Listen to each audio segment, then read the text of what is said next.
एक घने जंगल के किनारे एक छोटी सी झोपड़ी में एक माँ अपनी दो बेटियों के साथ रहती थी।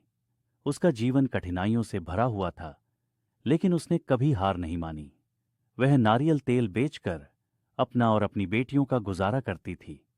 जीवन की हर कठिनाई के बावजूद वह शिक्षा के महत्व को समझती थी और चाहती थी कि उसकी बेटियां पढ़ लिख कर एक बेहतर भविष्य बना सकें। हर सुबह सूरज की पहली किरण के साथ ही माँ उठ जाती और अपनी बेटियों को स्कूल के लिए तैयार करने लगती। गांव के स्कूल तक पहुंचने का रास्ता बहुत कठिन और खतरनाक था। स्कूल जाने के लिए उनकी बेटियों को रोज नदी पार करनी पड़ती थी और उस नदी में मगरमच्छ और अन्य खतरनाक जल जीव रहते थे।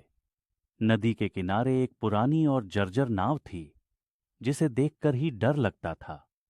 लेकिन यही नाव उनके लिए एकमात्र साधन थी जिससे वे नदी पार कर सकती थीं। हर दिन दोनों बहनें डर और हिम्मत के मिश्रित भाव के साथ नाव पर सवार होतीं।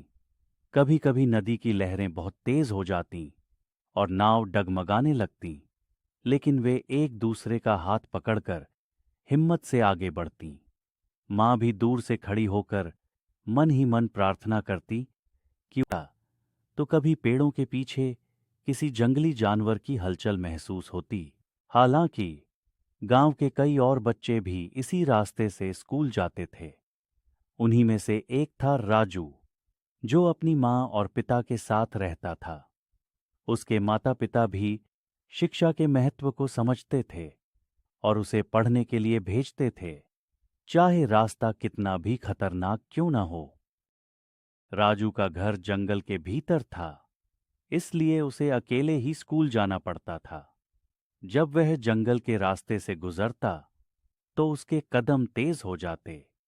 उसे डर तो बहुत लगता था, लेकिन उसने अपने माता पिता से सीखा था कि डर को हराकर ही सफलता मिलती है। एक दिन जब दोनों बहनें और राजू स्कूल जा रहे थे, तभी अचानक झाड़ियों से एक तेंदुआ निकल आया। तीनों बच्चों की आंखें डर के मारे फटी की फटी रह गईं। वे भागना चाहते थे, लेकिन उनके पैर जैसे जमीन से चिपक गए थे। तेंदुआ धीरे धीरे उनकी तरफ बढ़ने लगा। तभी पास के एक पेड़ पर बैठे बंदरों ने शोर मचाना शुरू कर दिया। उनकी आवाज सुनकर तेंदुआ एक पल के लिए रुका और फिर जंगल की ओर भाग गया। बच्चों ने राहत की सांस ली और तेजी से स्कूल की ओर दौड़ पड़े।